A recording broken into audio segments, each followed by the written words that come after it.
አርሰናል በዚህ የውድድር ዓመት በአውሮፓ ሻምፒዮንስ ሊግ ያልተሸነፈ ብቸኛው ክለብ ሆኖ ቀጥሏል። በዙር ጨዋታዎች እንደ አትሌቲኮ ማድሪድ፣ ኢንተር ሚላንና የወቅቱን ጠንካራ ቡድን ባየር ሙኒክን ጭምር ያሸነፈው የሰሜን ለንደኑ ክለብ ካደረጋቸው 11 የአውሮፓ ሻምፒዮንስ ሊግ ጨዋታዎች 10ሩን ሲያሸንፍ አቻ ያወጣው በአንድ አጋጣሚ ብቻ ነው።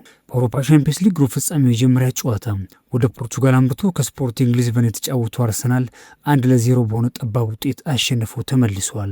ከ15 ቀናት በፊት ለአራት ዋንጫዎች ይፎካከሩ የነበሩት መድፈኞቹም በካራባኦ ዋንጫ በማንቸስተር ሲቲና በኤፍኤ ዋንጫ ሩብ ፍጻሜ መርሃ ግብር ደግሞ በሳውዛምፕተን በተከታታይ መሸነፋቸውን ተከትሎ አሁን የቀራቸው የአውሮፓ ሻምፒዮንስ ሊግና የፕሪሚየር ሊጉ ክብር ብቻ ሆኗል። በውድድር ዓመቱ ለመጀመሪያ ጊዜ በሁለት ተከታታይ ጨዋታዎች የተሸነፈው አርሰናል ከገባበት ጫና ለመውጣት ከፖርቹጋሉ ክለብ የገጠመውን ፈተና በሚገባ ተወጥቷል። በተለይ ስፖርቲንግ ሊዝበን በሜዳውና ደጋፊው ፊት ባለፉት 23 ተከታታይ ጨዋታዎች አለመሸነፉም መንገዱን ፈታኝ ቢያደርገውም በባከነ ሰዓት ከሃቨርዝ ባስቆጠራት ብቸኛ ግብ አርሰናል ወደ ግማሽ ፍጻሜ የመግባት እድሉንም አስፍቷል። በዚህ ጨዋታ እንደ ዩሪያን ቲምበር፣ ቡካዮ ሳካ፣ ኤቨሬቺ ያሉ ከዋክብትን በጉዳት ቢያጣም ጉዞውን ግን አሳምሮ ተመልሷል። በሁለቱ የዋንጫ ጨዋታዎች በኬፓ አሪዛባላጋ ስህተቶች ዋጋ የከፈለው አርሰናል በወቅቱ የዓለም ምርጥ ግብ ጠባቂ ዴቪድ ራያ ትከሻ ወደ አሸናፊነትም ተመልሷል። ስፔናዊ ግብ ጠባቂ ዴቪድ ራያ 4ና 5 የሚሆኑ ያለቀላቸውን ኳሶች በማዳን ልዩነት ፈጣሪ ሆኖም አምሽቷል። የዕለቱ የጨዋታው ኮከብ ሆኖም ተመርጧል። የቀድሞው የብሬንፎርድ ግብ ጠባቂ በዚህ ውድድር ዓመት በአውሮፓ ታላላቅ ሊጎች የእርሱን ያክል መረቡን ሳያስደፍር የወጣ ግብ ጠባቂ ማግኘት አይቻልም። ዴቪድ ራያ በ22 ጨዋታዎች መረቡን ሳያስደፍር በመውጣት ከሌሎች ግብ ጠባቂዎች በብዙ ርቀት ቆመውም ይገኛል።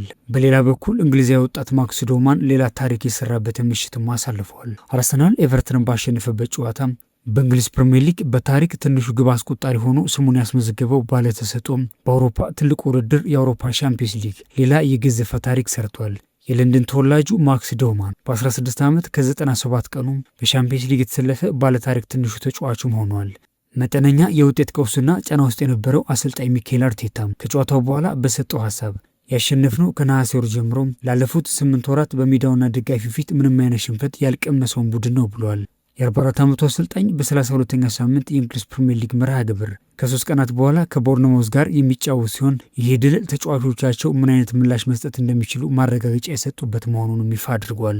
አርቴታ በአውሮፓ ሻምፒዮንስ ሊግ የጥሎ ማለፍ ጨዋታዎች የፖርቹጋል ክለቦችን ከሜዳ ውጭ ያሸነፈ የመጀመሪያው የአርሰናል አለቃም ሆኗል።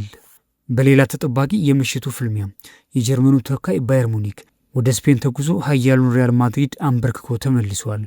በሳንቲያጎ ቤርናቦ በተደረገው ጨዋታ ባቫሪያኖቹ 2-1 አሸንፈዋል። የ15 ጊዜ የአውሮፓ ሻምፒዮኑ ማድሪድ በሜዳው ባደረገው ጨዋታ የባየር ሙኒክን የግብ ክልል በተደጋጋሚ ቢያንኳኳም ምስጋና ለማኑኤል ኑየር ይሆንና በጨዋታው ከአንድ በላይ ግብ እንኳን ማስቆጠር አልቻለም። የ40 ዓመቱ ማኑኤል ኑየር ከ5 ዓመታት ቆይታ በኋላ ለመጀመሪያ ጊዜ 9 የሚሆኑ ያለቀላቸውን ኳሶች ያመከነበትን ድንቅ ምሽት አሳልፈዋል። ሉዊስ ዲያዝና ሃሪኬን የባየር ሙኒክን ግቦች ሲያስቆጥሩም ኪሊያን ምባፔ የማድሪድን ብቸኛ ግብ አስገኝተዋል። እንግሊዛዊ አጥቂ ሃሪኬን በዚህ የውድድር ዓመት በአውሮፓ ሻምፒዮንስ ሊግ 11ኛ ግቡን ሲያስቆጥር በሁሉም ጨዋታዎች በተሰለፈባቸው 41 ጨዋታዎች ደግሞ 49ኛ ግቡን በማስቆጠር የአውሮፓ ከፍተኛ ግብ አስቆጣሪነቱን በሰፊ ልዩነት እየመራም ይገኛል። የአውሮፓ ሻምፒዮንስ ሊግ ዋንጫን ፈልጎ ወደ ሪያል ማድሪድ ያመራው ኪሊያን ምባፔ በውድድር ዓመቱ በመድረኩ 14ኛ ግቡን ከመረብ ቢያሳርፍም ክለቡን ግን ከሽንፈት መታደግ አልቻለም። በጥሎ ማለፉ አታላንታን 10-2 አሸንፎ የመጣው ባየር ሙኒክ በአስፈሪ የፊት መስመሩ ብዙ ርቀት መጓዝ እንደሚችል ያሳየበትም ጨዋታ ሆኗል። አስደናቂ ቡድን የገነባው የፔፕ ጋርዲዮላ ደቀ መዝሙር ቪንሰንት ኮምፓኒ ሪያል ማድሪድን ከ25 ዓመታት በኋላ በ90 ደቂቃ ያሸነፈበትን ትልቅ ገድል ፈጽሟል። የቡንደስሊጋው መሪ በመድረኩ ለ15ኛ ጊዜ ወደ ግማሽ ፍጻሜ የሚያመራበትን እድል አስፍቶ ወደ ጀርመን ቢመለስም የመልሱ ጨዋታ ግን ቀላል እንደማይሆን ይጠበቃል።